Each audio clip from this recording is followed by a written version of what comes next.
Day one. This is our fifth Ladies in Wheels, and this is the beginning of our third annual Ladies in Wheels. Brad, why don't you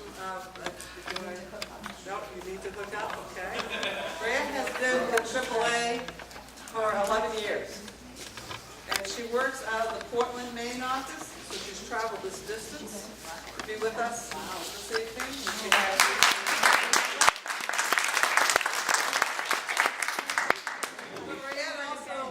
handles the traffic safety, public affairs, all aspects, teen driving, senior driving, distracted driving.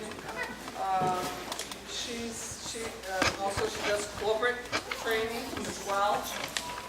So she has various subjects to cover. So she's going to spend a few minutes with us. I also wanted to mention AAA, as part of the gift prize today, has donated one free membership for the annual basic membership. So that's a nice gift. Thank you very much, Rhea. And she also brought some brochures to share with you as well. And as soon as you're ready, you can let me know. Michelle, again, thank you so much.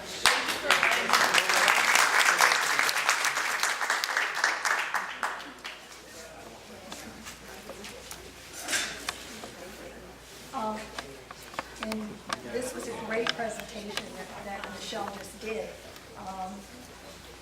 Excuse me. Yeah, you might want to come to the front so they can hear more clearly. It's sort of a good opportunity for me to plug AAA. Basically, how many of you are AAA members? Okay. Do you know that we provide free identity protection as a member benefit? How do you get that? You go to the website, put in all your information, and sign up for it. But it actually, people don't realize that AAA is just not about maps and stuff. We really do a lot of things. Here is the information on the identity theft protection. It's basically free to all members. Whether you're a premier member, classic member, or whatever membership you are. And these are the things that you get. I get, once a month, I get an email saying that they checked nobody has tried to open a credit card account in my name that month, or things like that. So these are the things that we take care of. It's free. If you're a AAA member, it's free. Go, it comes with your membership, along with all these other things. But I just wanted to add that because I think it's really important. And everything that Michelle said really makes a lot of sense. We need to be more vigilant about things like that. Go to the Concord office. Yeah, absolutely. A member service person. If you're not clear on how to do it, how to get it done, go to one of the offices and a member service representative will help you get through it. But take advantage of it by all means. Okay. Thank you. Okay.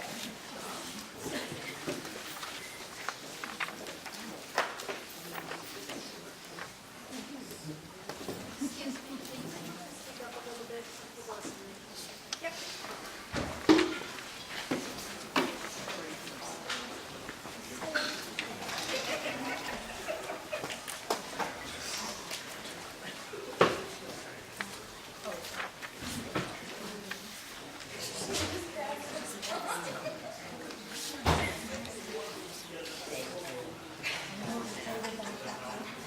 Move the table back. No, No, you've got it closer. I'm not sure why mine is saying. Yeah.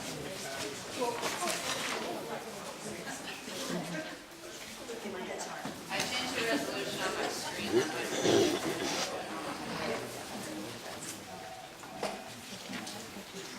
Okay.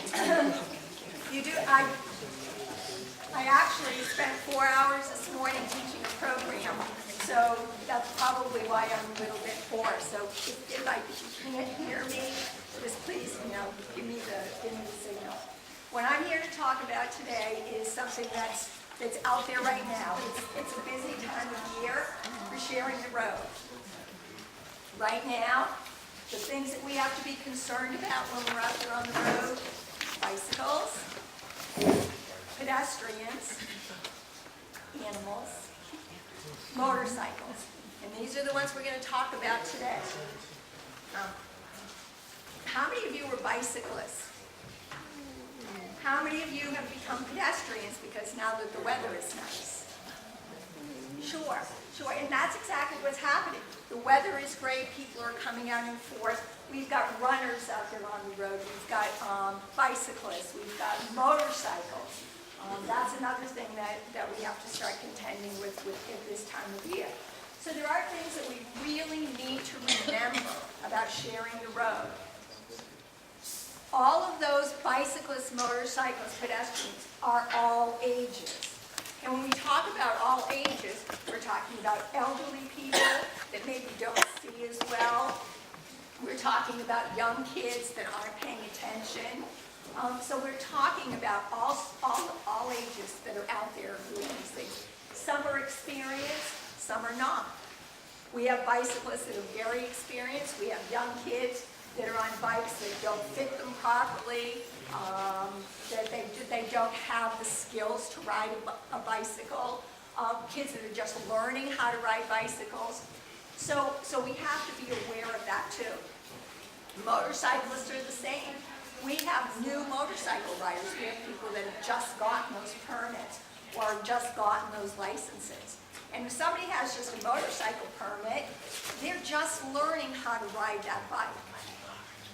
We have older drivers now that are getting back on motorcycles, that are getting and they don't have the experience, and they're older. So it's going to take a little bit longer for them to be able to learn how to use those bikes and that type of thing. It's rural, and it's in the city. We have the pedestrians, the bike riders, the motorcycle riders in the rural parts of the area and in the city.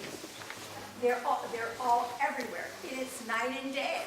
How many of you now have been driving home at night and it's dark out and all of a sudden there's a pedestrian? There's somebody out walking their dog. A big problem. So it's night and day. It's rural, it's city, it's different age skills, it's all ages. One of the things we need to really remember about bicyclists, motorcyclists, and pedestrians is they have little or no protection. Some bicyclists wear helmets, some don't. Motorcycles, you don't have a helmet law in New Hampshire. No. Motorcyclists, some wear helmets, a lot of them don't. So they're all very, very vulnerable, and they have little or no protection.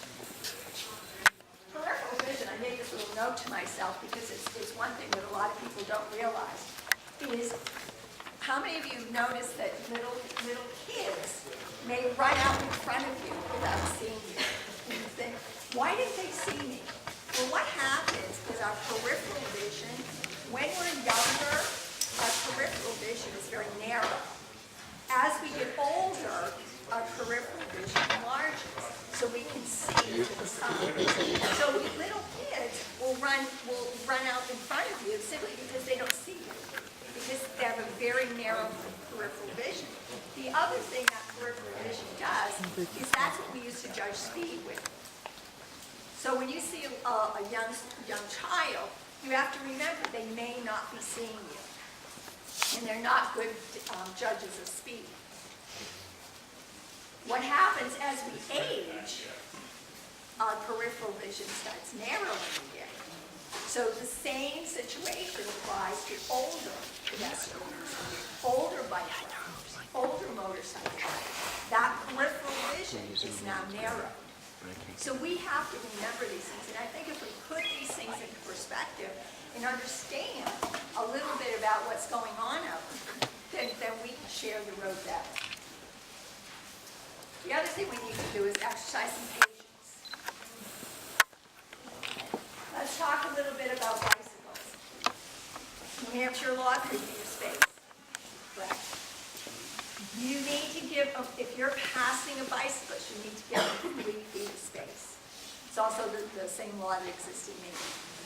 Which means, if you're in a back rural road, and that person is in the middle of the road, and, or sort of taking up a good part of the road, and you can't pass them without knowing what, safely, without knowing what's going on, you have to slow down and wait. You can't pass them until you can give them that 3-foot clearance, and you can do it safely. Okay? In 2010, most bicycle fatalities were between the times of 4 to 8 p.m. So that's about what, dusk? It's the time when the sun starts going down. So we don't see them as well. That's the other thing with older drivers, our night vision becomes a little clouded. We don't see, we don't pick up on things as well as we were when we were a little bit younger. I'm not talking about everybody. Know your hand signals, and this also applies to motorcyclists. If you're following a bicyclist or a motorcyclist and they do this, do you know what it means? Right hand. What does this mean? Left Left. hand. What does this mean? Slow down. Slow down. You need to know those. And you need to know those because if they're giving you those signals, you need to know what they're telling you. If you don't know what those signals mean, then what are you going to do? You're going to be in the dark. You need to do that. Bike lanes. One thing about bike lanes that people need to understand also is bicyclists do not have to use bike lanes. They are not required to use bike lanes. They're there for them to use when it's possible. But there's a lot of situations where a bicyclist will be traveling in a bike lane and then move out of it because of the road condition. There may be a pothole. There may be leaves on the road and the road has become slippery. There is a reason why then they need to move out into traffic.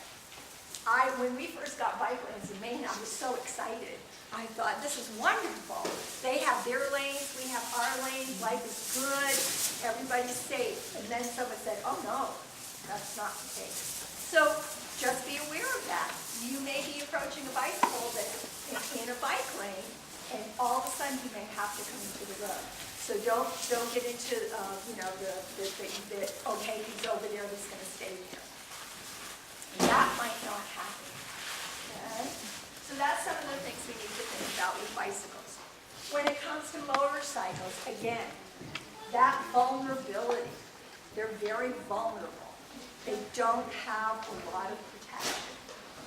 We need to leave extra room when it comes to following motorcycles because they stop quicker.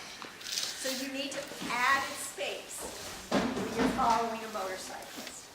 If you want to be visible to that motorcyclist, you want them to know that you're there. And that you have to be concerned about the stability and traction. What road conditions are you driving under along with that motorcyclist or even that bicyclist? Are the roads potted? Do you have a lot of potholes? Right now, the roads are pretty interesting in most places. But what's the weather conditions? Is it raining? Those are the things that bike now does not have a lot of stability or good traction. So being aware of that, you're going to back off, you're going to give them the space. Anybody here ride a motorcycle? Any helpful hints you want to give to people? Anything you want to add, seriously, that you want people to know. One of the things that I found is that if people have never ridden a motorcycle or done any bicycling or driven a larger type of vehicle, it's hard for them to understand the concept of sharing the road with that. We don't understand how those vehicles work. So it's really important to think about why they're doing these things and the type of vehicle that they are. They don't work the same way the cars work. A lot of times they'll drive in the middle of the road closer to the yellow lines because it's a smoother surface and sometimes you don't always see them when you're trying to merge into traffic. Correct. And the other thing is when you're making a turn, you really need to watch out for motorcyclists because they're difficult to see. They do do have the headlight on. But if the sun, if it's a bright sunshine, they're difficult to see. So you need to be very aware that there could be a motorcyclist or bicyclist or ransomware. And I, excuse me, also understand as far as stopping quicker is concerned, that the big 18-wheel truck, they can stop on a dime practically, and if you're tailgating, you're right underneath it. Yeah. You don't realize it. You need to leave a lot more space behind a tractor trailer also. They don't stop that quickly, but you need to leave more space behind those vehicles. Space is huge. It's a really important thing when we're out there driving. And one of the things that people have forgotten about is that they really need space. You need space between you and the vehicle in front of you. You need space on either side of you in order to get out of a situation. And you need space behind you. When you're tailgating somebody and something happens, you have no space. You have no place to go. You don't have time to hit your brakes, and you don't have any space to move out around to avoid the situation. So space is a really, really important thing. And depending on the vehicle that you're around, you need more space in a lot of situations, such as stopping with motorcycles and bicycles. Good rule of thumb is if you can't see their mirrors, they cannot see you. Correct, with trucks. You can't see the driver in the mirror.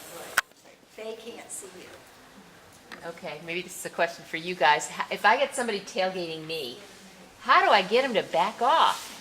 Slow down. Slow down. I do slow down, and then Brakes a they little really get annoyed. Okay.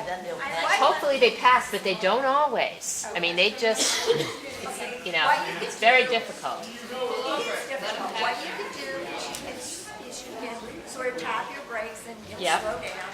If that doesn't work, slow down and move over a little bit and let them pass. Okay. But make sure that it's safe for them to do so. You don't want to move over and sort of let somebody, give somebody the signal to go ahead past me and there's another car coming. You have to be aware of what's coming and it's safe for them to pass you. If at that point they decide they don't want to do that, and then I would move off the road, take a right-hand turn, pull into a gas station, just get out of their way. Oh, I have a question. I noticed that a lot of people, now this is really annoying, and I've seen people get in accidents doing this. People will be driving down the road, everybody's going the speed limit, and then all of a sudden you come up to a car that decides to stop right there in the middle of traffic to let somebody come out. Dangerous. Absolutely. Why do people do that? They shouldn't be doing that. You know what? It could be of an animal, waiting for an animal to cross. There's no animal. You never know. And basically, I do a lot of traveling, and I spend a lot of the time that I'm on the road going, what are you thinking? What are you thinking? Because there's people that are doing all kinds of things, and that's my response. What are you thinking? They're not. They're not. People have become very complacent about their driving. We're not paying attention to what's going on. We're distracted by other things. We have the whole cognitive distraction, which I've just given you the brochure. I know, and then if they stop right there in traffic to let somebody come out, then somebody rear-ends them from behind. It's really their fault, but they'll blame it on you. But no, that's not always true. They would investigate those situations. Uh-huh. But what are you thinking when you're tailgating somebody else and that person stops and you smash into the back of them? Now you're getting a ticket because you didn't have control of your vehicle. Now your insurance company's going up. You're going to pay for the